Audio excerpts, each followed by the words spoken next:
R1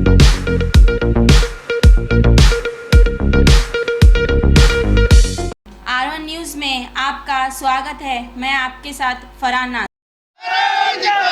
Banjara विरोधी BJP सरकार के कुतंत्री बीजेपी सरकार के कुतंत्री बीजेपी सरकार के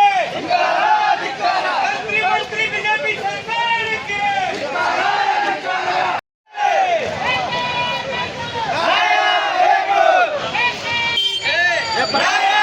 ಒಳ ಮೀಸಲಾತಿಯನ್ನು ತಂದು ಈ ಬಂಜಾರ ಸಮಾಜಕ್ಕೆ ದೊಡ್ಡ ಅನ್ಯಾಯ ಮಾಡುವುದರಿಂದ ಇವತ್ತು ಬೃಹತ್ವಾದಂಥ ಮೆರವಣಿಗೆ ಮೂಲಕ ನಾವು ಇಷ್ಟೇ ಹೇಳ್ತೀವಿ, ಯಾವ ಸಮಾಜ ಇನ್ನೂವರೆಗೂ ಮೇಲಕ್ಕೆ ಬಂದಿಲ್ಲ.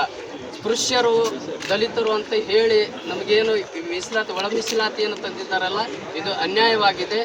ಅಸಂವಿಧಾನಿಕವಾದಂಥ ಯಾವ ಸದಾಶಿವ ಆಯೋಗದ ವರದಿಯನ್ನು ಆಧರಿಸಿ ಯಾವ್ಯಾವ ತಾಂಡಕ್ಕೆ ಹೋಗಲಾರದೆ ಅಲ್ಲಿರುವಂತಹ ಸ್ಥಿತಿಗತಿಯನ್ನು ಅರಿಯದ ಮುಖ್ಯಮಂತ್ರಿಗಳು ಈ ಒಳ ಮೀಸಲಾತಿಯನ್ನು ಶಿಫಾರಸು ಮಾಡಿದ್ದಕ್ಕಾಗಿ ನಾವೆಲ್ಲ ಗುರುಗಳು ಮತ್ತು ಎಲ್ಲ ಸಮಾಜದವರು ಕೂಡಿಕೊಂಡು ಯಾವ ಈ ಶಿಫಾರಸು ಮಾಡಿದಂಥ ಈ ಶಿಫಾರಸನ್ನು ವಾಪಸ್ ತಗೋಬೇಕು, ನಮ್ಮ ಸಮಾಜಕ್ಕೆ ಒಳ್ಳೆಯದನ್ನು ಮಾಡಬೇಕೆಂಬ ವಿಚಾರವನ್ನು ಮಾನ್ಯ ಮುಖ್ಯಮಂತ್ರಿಗಳಿಗೆ ನಾವು ಎಲ್ಲರ ಒಕ್ಕೂಟದ ಮೂಲಕ ನಾವು ಹೇಳಲಿಕ್ಕೆ ಇಚ್ಛೆ ಪಡ್ತೇವೆ. ಏನಾದರೂ ತಾವು ಈ ಮೀಸಲಾತಿ ಒಳ ಮೀಸಲಾತಿಯನ್ನು ತಂದು ಶಿಫಾರಸು ಮಾಡಿದ್ದೇ ಆದರೆ ಇವತ್ತು ನಮ್ಮ ಜನಾಂಗಕ್ಕೆ ಬಹಳ ತೊಂದರೆಗಳಾಗ್ಬಿಟ್ಟಿದ್ದಾವೆ. ನೀವೇ ಹೇಳ್ತಿರ್ತೀರಿ, ನೀವೇ ಮಾಧ್ಯಮದ ಮೂಲಕ ಏನು ಭಾಷಣವನ್ನು ಮಾಡಿದಾಗಿ ಹೇಳ್ತೀರಿ, ನಾವು 2 ಲಕ್ಷ ಮನೆಗಳಿಗೆ ನಾವು ಹಕ್ಕು ಪತ್ರಗಳನ್ನು ವಿತರಣೆ ಮಾಡಿದ್ದೀವಂತ. ಇಷ್ಟು ವರ್ಷ ನಮ್ಮ ಜನಾಂಗ ಇನ್ನೂ ಒಳ್ಳೆಯದೇ ಆಗಿಲ್ಲ. ಎಲ್ಲ ಬಡತನ ರೇಖೆಯಿಂದ ಕೆಳಗಿರುವಂಥ ಸಮಾಜ. ನಮ್ಮ ಸಮಾಜಕ್ಕೆ ಒಳ್ಳೆಯದಾಗಬೇಕಾದ್ರೆ ಯಾವ ಈ ಸದಾಶಿವ ಆಯೋಗದ ವರದಿಯ ಮುಖಾಂತರ ಈ ಒಳ ಮೀಸಲಾತಿಯನ್ನು ತಂದಿದ್ದ ಕಾರಣವಾಗಿ ಈ ಒಳ ಮೀಸಲಾತಿಯನ್ನು ರದ್ದುಪಡಿಸಬೇಕು. ಯಥಾಸ್ಥಿತಿಯಾಗಿ ನಾವೆಲ್ಲರೂ ಸಹೋದರರಂತೆ ಇರುವಂಥ ವಿಷಯವನ್ನು ಇವತ್ತು ನಾವು ಸಹೋದರರಂತೆ ಇರಬೇಕು. ಅದಕ್ಕಾಗಿ ನಮಗೆ ಒಳ ಮೀಸಲಾತಿ ಬೇಡ.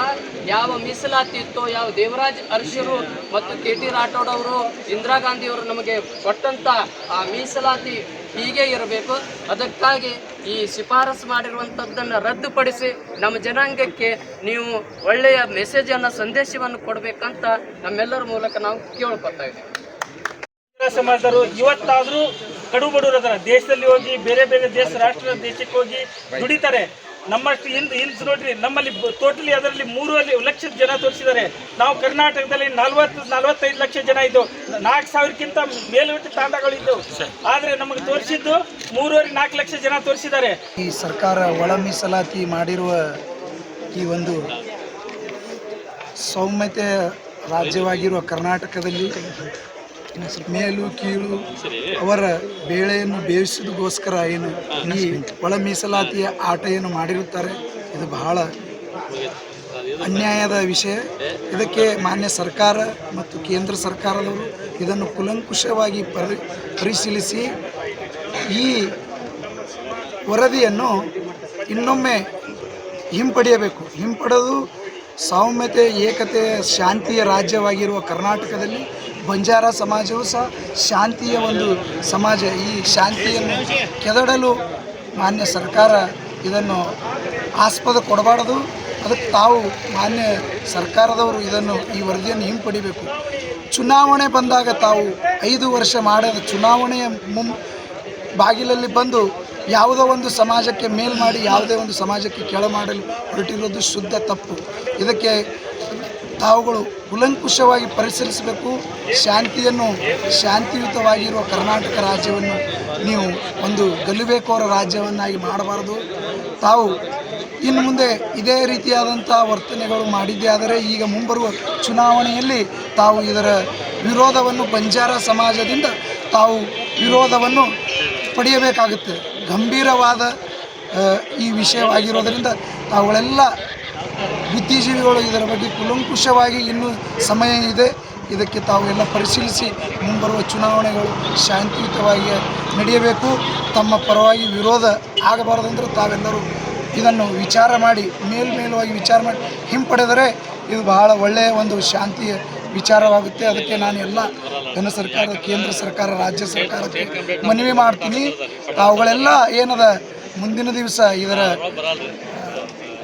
ರಿಸಲ್ಟ್, ಇದರ ಒಂದು ರೂಪ ಏನದ ಚುನಾವಣೆ ಒಳಗೆ ಗೊತ್ತಾಗ್ತದೆ. ಅದಕ್ಕಾಗಿ ತಾವುಗಳು ಏನದ ಇದನ್ನು ವಿರೋಧ ಮಾಡದೆ ಶಾಂತಿಯುತವಾಗಿ ನಡೆದಿರುವಂಥ ಈ ಒಂದು ವ್ಯವಸ್ಥೆಯನ್ನು ಶಾಂತಿಯುತವಾಗಿ ಮುಂದುವರಿಯಬೇಕಂತ ನಾವೆಲ್ಲ ಬಂಜಾರ ಸಮಾಜದ ಎಲ್ಲ ಗುರುಗಳು ಮತ್ತು ಎಲ್ಲ ಸ್ವಾಮಿಗಳು ನಾವು ಈ ಮೂಲಕ ಸರ್ಕಾರಕ್ಕೆ ಕೇಳ್ಕೊಳ್ತಾ ಇದ್ದೇವೆ. ಅದಕ್ಕಾಗಿ ತಾವೆಲ್ಲರೂ ಏನದ ಇದೊಂದು ಹಿಂಪಡೆಯಬೇಕು ಈ ವರದಿ ಅಂತ ನಾನು ಸರ್ ಇವತ್ತೇನು ಮಾಡ್ತಾ ಇದ್ದೀರಿ ಇಲ್ಲಿ?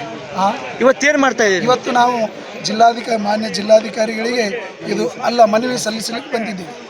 ಸರ್ ಈಗ ನಿಮ್ಮ ಸರ್ಕಾರ ವಾಪಸ್ ಹಿಂಪಡೆದಿದೆ ಅಂದರೆ ಏನು ಮಾಡ್ತೀರಿ? ಮುಂದೇನು ಕ್ರಮ ಇರ್ತಾವೆ ನೀವು? ಉಗ್ರವಾದ ಹೋರಾಟ, ಅದರ ಬಗ್ಗೆ ಮುಂದೆ ಸಮಾಜ ಎಲ್ಲ ಚುನಾವಣೆ ಬಹಿಷ್ಕಾರಗಳು ಮತ್ತು ಯಾರು ಏನು ಆಗಬೇಕು, ಯಾರಿಗೆ ಏನು ಮಾಡಬೇಕು ಆ ಜನ ಮಾಡಿ ತೋರಿಸ್ತದೆ. ಅದ್ರದ್ದು ಏನದ ಮುಂಬರುವ ರೂಪ ಸ್ವಲ್ಪ ದಿವಸನೇ ರಿಸಲ್ಟ್ ನಿಮಗೆ ಗೊತ್ತಾಗ್ತದೆ. ಅದ್ರದ್ದು ಬಂದದ ಪಾಳಿ, ಆ ಪಾಳಿ ಒಳಗೆ ನಿಮ್ಗೆಲ್ಲರಿಗೂ ಗೊತ್ತಾಗ್ತದೆ. ತಮ್ಮ ಹೆಸರು ಬಾಬು? ತಮ್ಮ ಹೆಸರು ಹೇಳ್ರಿ ಬಾಬುಜಿ. ಶ್ರೀ ಸಂಜು ಮಹಾರಾಜರು ಯಲ್ಲಾಲಿಂಗ ಸಿದ್ದರಾಮೇಶ್ವರ ಪುಣ್ಯಾಶ್ರಮ, ಆಹೇರಿ, ಹಡಗಲಿ.